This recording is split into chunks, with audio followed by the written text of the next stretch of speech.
ইরানে ইসরায়েল যুক্তরাষ্ট্রের যৌথ হামলায় শুধু সামরিক স্থাপনায় নয়, ক্ষতিগ্রস্ত হয়েছে দেশটির শতাব্দী প্রাচীন ঐতিহাসিক স্থাপত্য।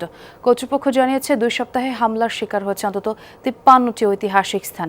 এর মধ্যে উল্লেখযোগ্য ইস্পাহানের চেহেল সোটন প্রাসাদ, মসজিদ জামে অফ ইস্পাহান এবং গোলিস্তান প্যালেস। ইউনেস্কো জানিয়েছে দেশটির 29টি বিশ্ব ঐতিহ্যের মধ্যে অন্তত 4টি ক্ষতিগ্রস্ত হয়েছে।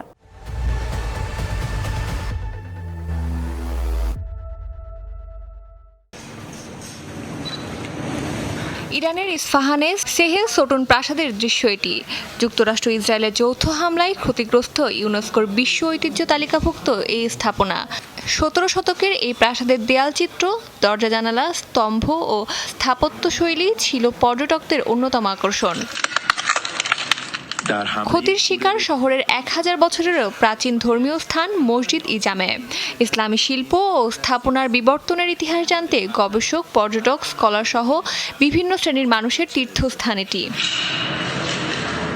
টানা 2 সপ্তাহের হামলায় শুধু সামরিক স্থাপনায় নয়, ক্ষতিগ্রস্ত হয়েছে শতাব্দী প্রাচীন ইতিহাসও।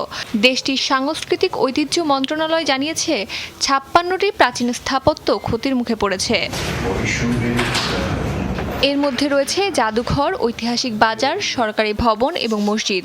আছে তেহরানের কাজার আমলের সুসজ্জিত প্রাসাদ, গোলিস্তান প্যালেস।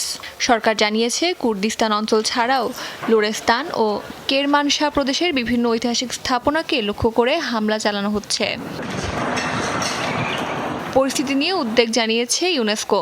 সংস্থাটির মতে, যুক্তরাষ্ট্র ও ইসরায়েলের সঙ্গে ইরানের যুদ্ধ শুরু হওয়ার পর থেকেই দেশটির 29টি বিশ্ব ঐতিহ্য স্থানের মধ্যে অন্তত 4টি ক্ষতিগ্রস্ত হয়েছে।